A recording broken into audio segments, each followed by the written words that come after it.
नमस्कार, ये है वन इंडिया का यूट्यूब चैनल और मैं हूँ पूजा सचदेवा। वो घड़ी आ गई है जिसका बहुत सारे लोगों को कब से इंतजार था और स्पेशली हमारी दिल्ली के यूथ को। जी हाँ, दिल्ली यूनिवर्सिटी के चुनाव के नतीजे आ चुके हैं और एबीवीपी चारों सीटों को अपने नाम कर चुकी है। कांग्रेस की एनएसयूआई और आम आदमी पार्टी की सीवाईएसएस कहीं आगे पीछे भी नजर नहीं आ रही है। कहते हैं कि दिल्ली यूनिवर्सिटी के चुनाव के नतीजे एक मूड दर्शाता है, वो रिफ्लेक्शन होता है आगे आने वाले मेन चुनाव का। तो क्या ये माना जाए कि लोगों को समझ में आ गया है कि कौन सी पार्टी सिर्फ वादे करने वाली पार्टी है और कौन सी पार्टी सही में काम करने वाली पार्टी है? इसी बारे में बात करने के लिए मेरे साथ है भगत सिंह क्रांति सेना के प्रेसिडेंट तेजिंदर बग्गा साहब। बग्गा जी, सबसे पहले बहुत बहुत स्वागत है आपका शो पर। Thank you so much.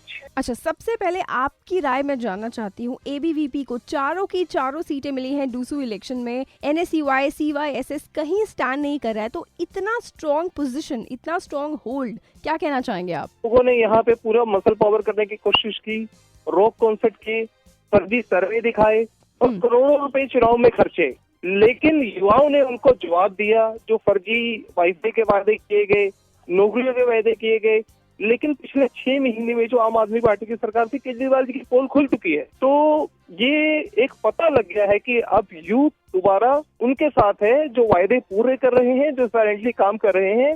जो थोथे जिन लोगों ने नकली सर्वे लगाए, उन लोगों को ये युवाओं ने जवाब दिया है। बिल्कुल, और ये भी कहा जाता है कि जो स्टूडेंट इलेक्शन के रिजल्ट्स होते हैं वो कहीं ना कहीं मेन जो भी आने वाले होते हैं इलेक्शन, उनका मूड दर्शाता है। देखिए, दिल्ली विश्वविद्यालय में पूरे देश का युवा पढ़ता है। बिल्कुल, तो इसलिए दिल्ली विश्वविद्यालय पर सबकी नजर रहती है, क्योंकि दिल्ली विश्वविद्यालय के नतीजे पूरे देश का मूड बताते हैं। तो अब क्या ये माना जाए कि लोगों को फाइनली समझ में आ गया है कि जो सीवाईएसएस है, जिसके ऊपर आप देखेंगे कि पोस्टर्स में भी सिर्फ केजरीवाल का चेहरा लगा हुआ है, या ये सिर्फ वादे करने वाली सरकार है? इनका चुनाव ही केजरीवाल जी के नाम पे था। इन्होंने बहुत करोड़ों रुपए लगाए, जितनी पेड साइट से उस पेड साइट को खरीदा गया। अगर आप नॉर्थ कैंपस में कहीं भी आएंगे, आपको फर्जी सर्वे के वो मिलते थे। तो आज वो सर्वे आज उन्हीं का मजाक उड़ा रहे हैं जो इन्होंने वायदे किए थे, नकली वायदे किए थे।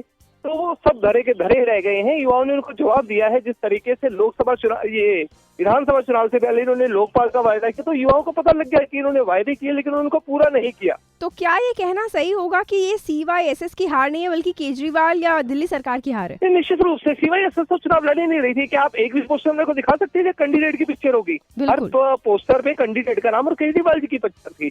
ये चुनाव केजरीवाल जी खुद लड़ रहे थे और ये हार उनकी हार है। और किसी आप लगा लो, किसी सीट पे तो उनके कैंडिडेट 4 नंबर पे आए हैं। अच्छा, एक बहुत बड़ा मुद्दा जो बन गया था जसलीन कौर, और उसने जिस बंदे पे इल्जाम लगाया था कि उसने मुझे छेड़ा है, और कहीं ना कहीं देखा जा रहा था कि सीवाईएसएस की काम हरकत है ताकि वो चुनाव में आगे आ सके। आपको लगता है कि इसका नुकसान हुआ है उनको? निश्चित रूप से ऐसा है कि पहले देखो, वो संपत्ति मिली, हमें भी लगा कि एक लड़की के साथ गलत हुआ है, हम भी उसके साथ थे। लेकिन जब उसकी पोल खुली तो पता लगा कि ये सिर्फ चुनाव के लिए, एक सस्ती लोकप्रियता के लिए जो अलका लांबा का कांड किया गया था, ये अलका लांबा जैसा ही कांड दोबारा किया गया था, इसलिए कि ताकि इनको चुनाव में फायदा मिले।